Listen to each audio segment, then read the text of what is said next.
Good morning students. आज मैं आपके सामने आपकी पाठ्य पुस्तिका वसंत भाग 1 से पाठ 3 नादान दोस्त यह पाठ लेकर के आई हूँ। इस पाठ के जो लेखक है वो प्रेमचंद जी है। अब हम लोग तो प्रेमचंद जी के बारे में बहुत कुछ जानते हैं, इनकी बहुत अच्छी अच्छी कहानियां हमारे पाठ्य पुस्तिका में आती है, तो थोड़ी सी उनके जीवन परिचय के बारे में हम लोग देखें। प्रेमचंद जी जो थे, इनका जन्म 31 जुलाई 1880 ईस्वी में वाराणसी जिले में लमही गांव में हुआ था। इनकी आर्थिक परिस्थिति ठीक न होने के कारण इन्होंने 10वीं पास होने के बाद ही शिक्षक की नौकरी ज्वाइन कर ली। उसके पश्चात उन्होंने अपना बीए फाइनल होने के बाद में उन्होंने शिक्षा प्रणाली में ही, शिक्षा विभाग में ही इंस्पेक्टर की पद से नियुक्त हुए। प्रेमचंद जी के बचपन का नाम धनपत राय श्रीवास्तव था। इन्होंने उर्दू और हिंदी भाषा में अपनी उपन्यास और कहानी की रचना की थी।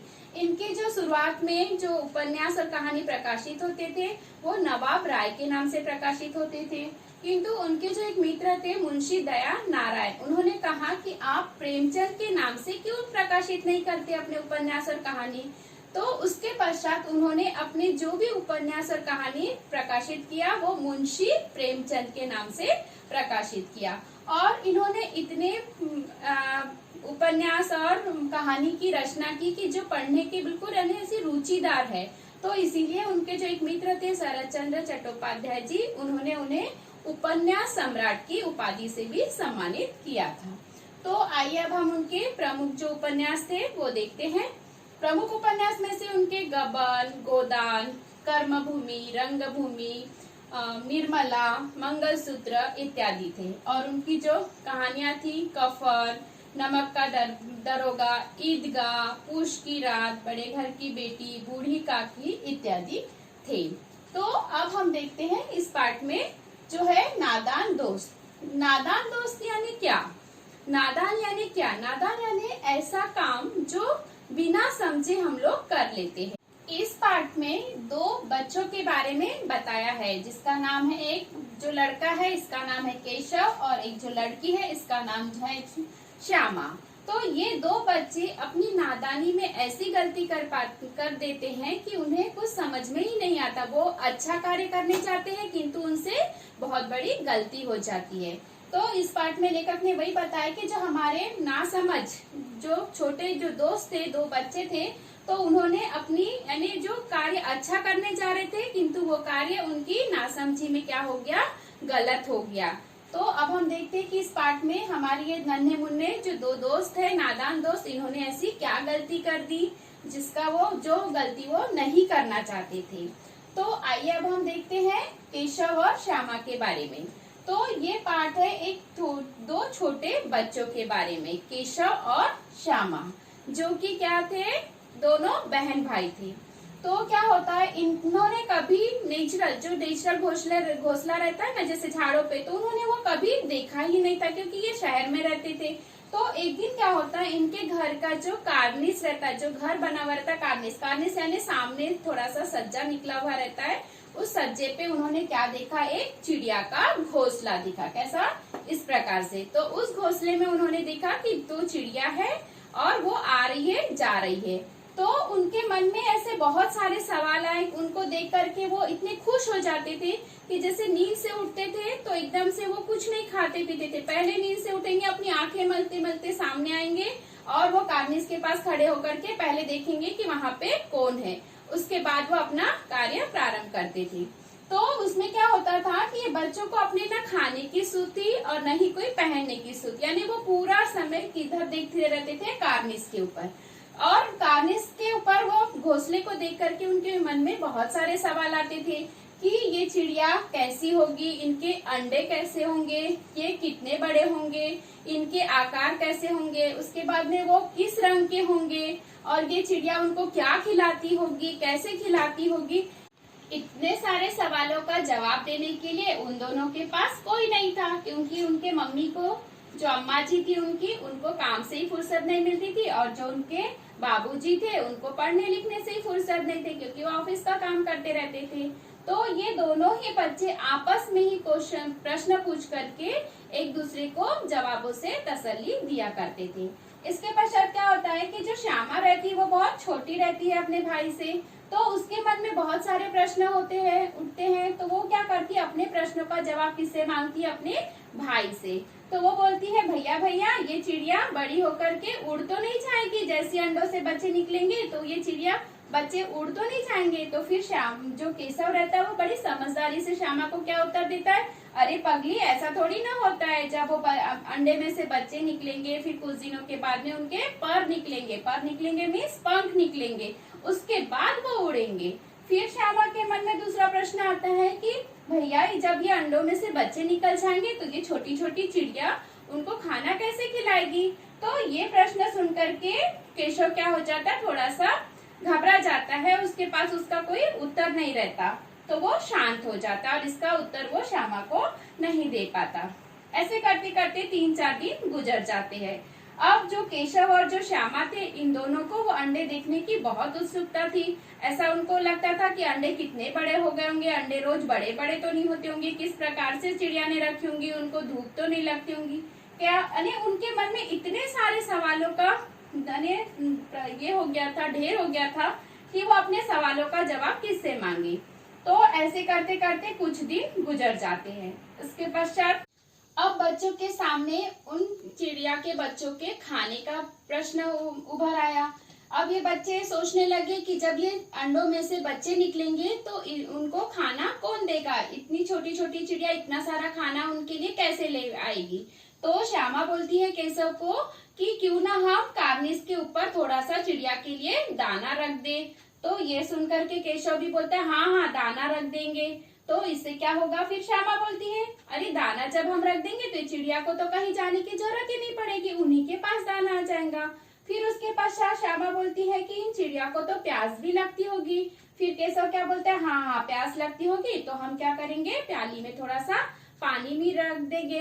फिर श्यामा के मन में फिर प्रश्न आता है कि इनको तो धूप भी लगती होगी।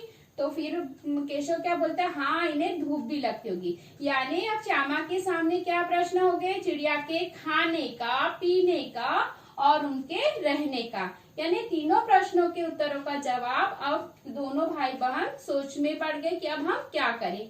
तो उन्होंने निश्चय किया कि क्यों ना हम कार्निस के ऊपर उनके लिए छत बना दे, प्याली में पानी रख दे और खाने के लिए दाना रख दे। अब ये तीनों प्रश्नों को सुलझाने के लिए इन्होंने क्या किया, अब खोजबीन करना चालू कर दिया।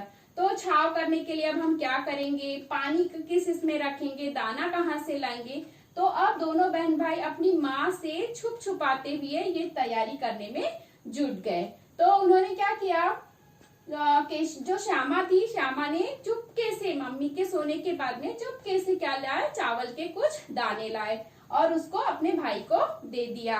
फिर केशव ने क्या किया, जो एक पत्थर की प्याली थी जिसमें तेल रखा हुआ था, तो केशव ने उस तेल को नीचे गिरा दिया और उसमें क्या कर दिया, पानी भर दिया। इस प्रकार से किस चीज की ये हो गई, खाने की हो गई और पीने की तैयारी हो गई।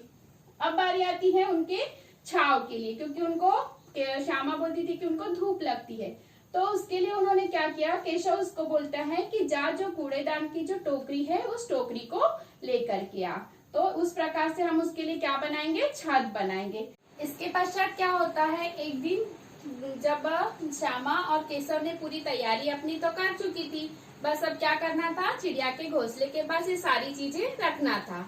तो एक दिन क्या होता है, गर्मी के दिन थे, तो दोपहर में क्या होता है, पापा जो रहते हैं उनके जो बाबूजी जो वो कहाँ चले जाते हैं, ऑफिस चले जाते हैं। और मम्मी क्या, जो अम्मा जी रहती है वो क्या करती है, दोनों बच्चों को गर्मी के कारण क्या करती है, धूप में नहीं घूमना चाहिए करके दोनों बच्चों को लेकर के सो जाती है।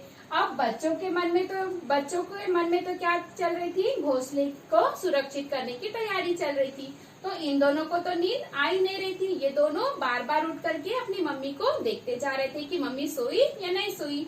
तो जैसे ही मम्मी की आंख लग गई तो इन्होंने दोनों ने क्या किया, चुपके से वहां से निकल के आए और कमरे की चिटकनी खोली और कहाँ चले गए, बाहर चले गए। बाहर जाने के पश्चात उन्होंने अपनी जो तैयारी करी थी उसको करना शुरू कर दिया। तो उन्होंने सबसे पहले क्या किया, अब कार्निस तो था बहुत ऊपर, अब उस पे चढ़ा कैसे जाए, उसको देखा कैसे जाए। तो उसने तुरंत श्यामा को बोला कि जा स्टूल लेके आ। तो श्यामा एक स्टूल लेके आती है।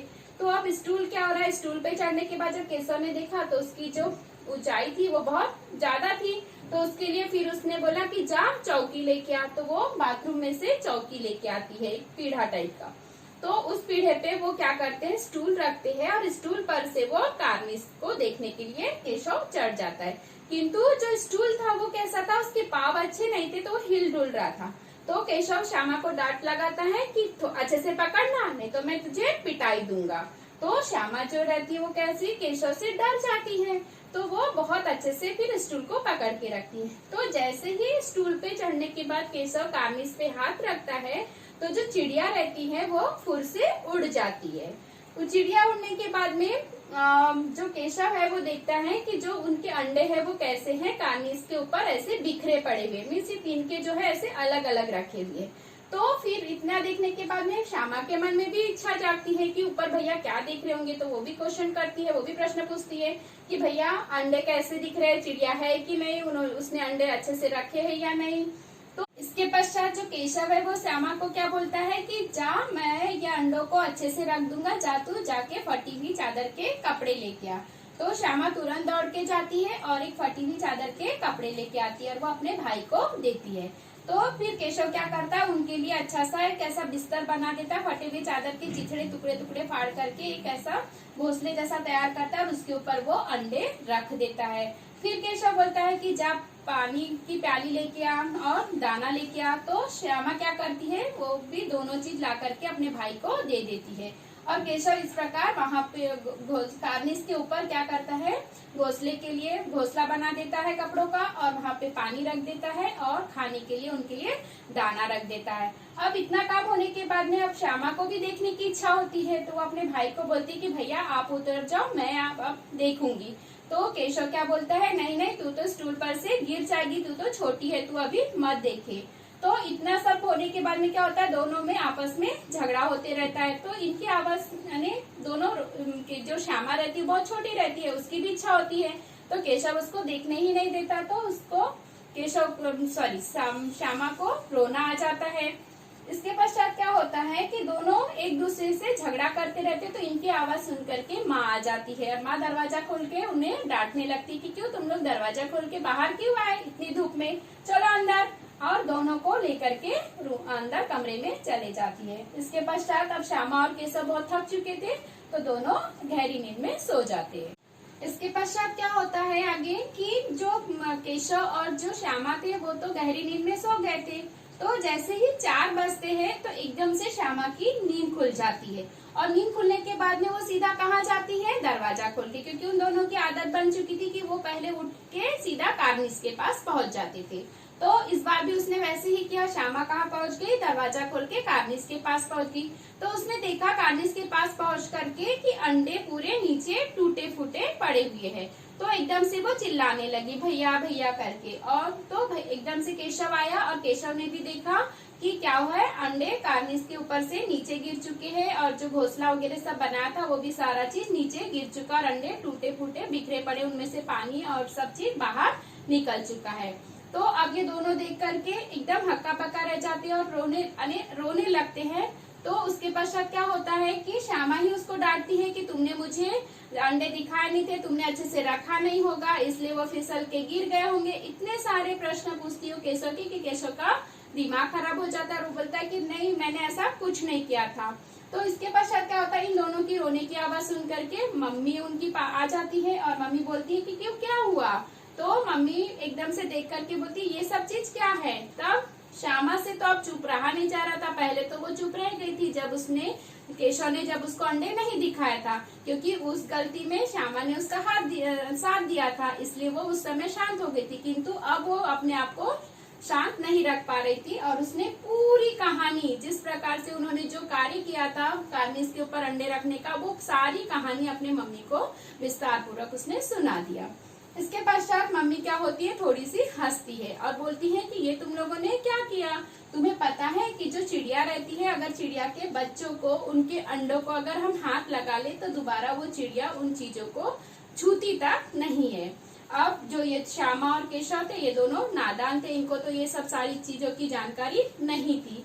तो केशव मन ही मन पछताने लगता है कि मेरी गलती की वजह से मैं तो उन्हें सुरक्षा प्रदान करना चाहता था, उन्हें अच्छे से रखना चाहता था, पर मुझे पता नहीं था कि मेरे हाथ लगाने से उनके जो चिड़िया है और चीड़ा है वो उस अंडों को हाथ नहीं लगाएंगे। यानी मेरी गलती से उन नन्हे मुन्ने बच्चों की जान चली गई।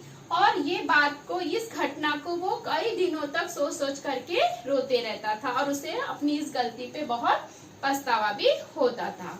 तो इस प्रकार से हमारे नन्हे दोस्तों ने चिड़िया के छोटे छोटे जो अंडे थे उनकी रक्षा करना चाहा, लेकिन नादानी में उन्हें ये समझ में नहीं आया कि जो ये कार्य कर रहे हैं इससे जो चिड़िया का नुकसान होगा, क्योंकि वो नासमझ थे, उन्हें इस बात की जानकारी बिल्कुल नहीं थी। तो जब मम्मी ने उन्हें बताया तो अब समझ में आया कि हमें किस प्रकार से उनकी रक्षा करनी चाहिए।